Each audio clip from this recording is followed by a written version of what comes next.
Welcome to this flipped classroom about leading interfaith reflections and services.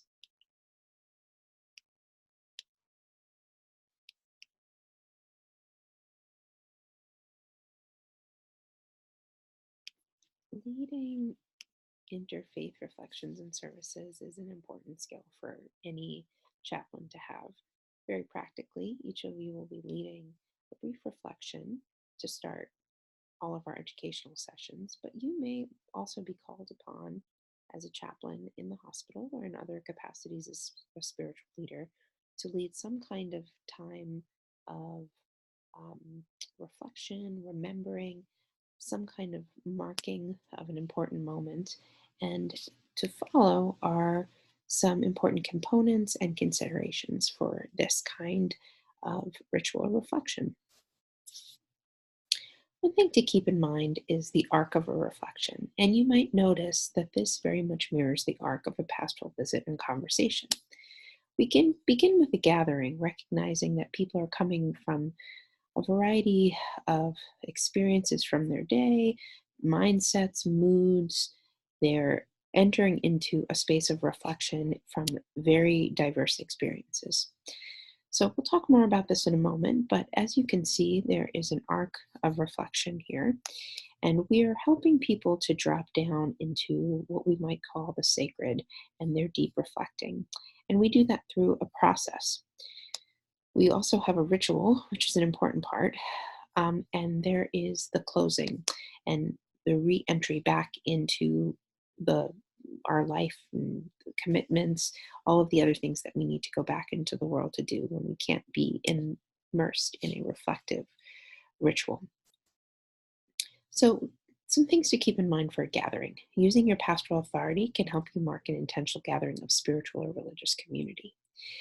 This is a opportunity for you to state the reason for this gathering and to be a voice of authority that can help people come together. We also want to offering some kind of opening and acknowledgement, some kind of welcome. Some people will use a song, naming themes, poetry, these kinds of things that help people begin to enter into the space that something different is happening than regular moment to moment life or day to day life. Can also be helpful to have some kind of centering activity. This could include mindfulness, meditation, silence. I know that some of you are quite familiar with meditation, and others are just beginning to learn. And there are many wonderful resources amongst your peers and out. Many wonderful resources that you can read about and practice.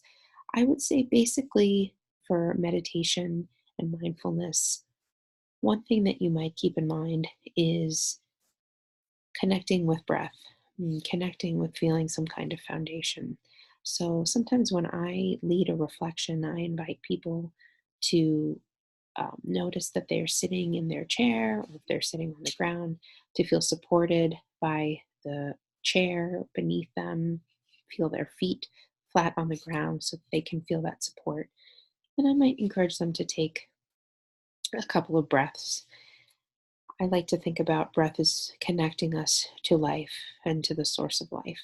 And as long as we are connected to our breath, we are connected to our aliveness. So that's one example of how centering can be done, but there are many other ways to do it. Another important part of a reflection is a ritual. So this is an embodied practice for transforming energy, getting unstuck, or making a commitment to a new way of life. So we'll brainstorm a little bit about what rituals can look like. And then closing is extremely important. Often people will go through various emotional states in a reflection or a service, and we want to do our part to help people be prepared to go back into the busyness and responsibilities of their daily life. So something that might be inspirational, a commitment, something that gives people the strength to move forward. So, as I mentioned, themes are a very important part of interfaith service and reflections, and these are just some examples here: peace, forgiveness, learning, reconciliation, community, remembering, dedicating. There are many, many more. themes, probably infinite themes. And what you'll notice here is that none of these are overtly religious. None belong to any particular spiritual religious tradition solely. In fact, these are probably shared by all philosophies, religions, spiritual practices.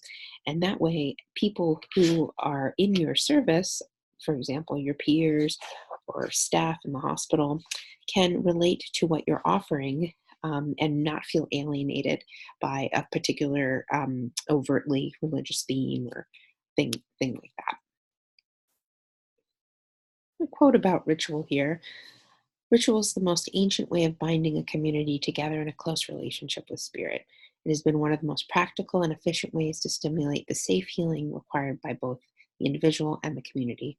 Ritual has always been the way of life of the spiritual person because it is a tool to maintain the delicate balance between body and soul.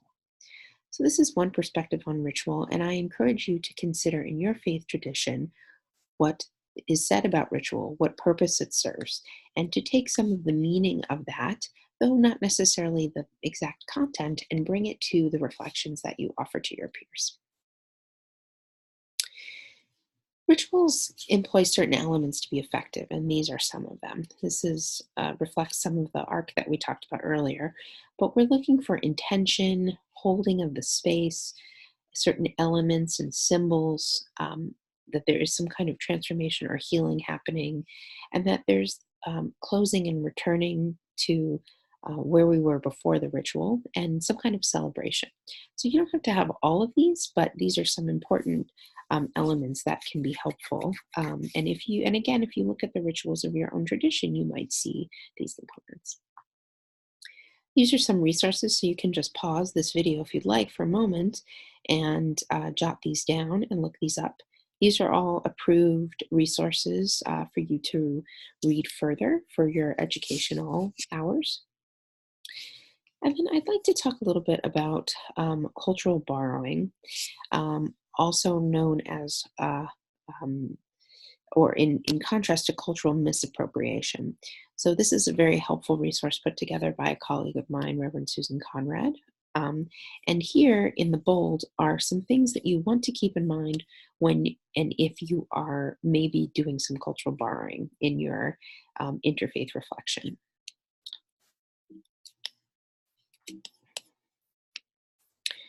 So this might be a little bit hard to read, but hopefully you can zoom in.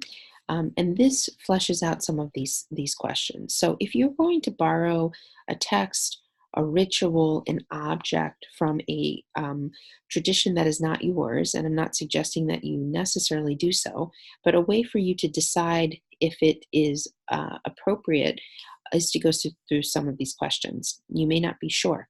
So to look at your motivation, what your goal is in bringing a particular material or event or song or reading, all these kinds of things. What's the context that you're using it for? How are you going to prepare? Have you talked to people from that particular background to find out how this might come across and to understand more about it in their context and history? What is your relationship with this material? And also identity. So your own understanding of how you might relate to this object in terms of identity or this, again, song, reading, what have you.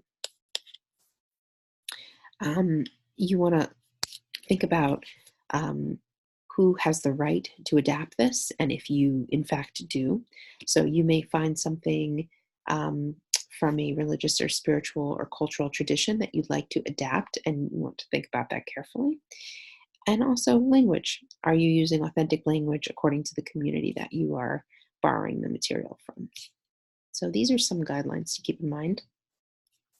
Further information, again, you might want to pause here. There are several really helpful resources on this website, the Unitarian Universalist Association resources about cultural misappropriation. So on the one hand, I encourage you to draw from what your tradition teaches about ritual and gathering and marking sacred time, and yet finding ways of bringing that to your peers that is not that may not be alienating to people who have different beliefs and practices than you.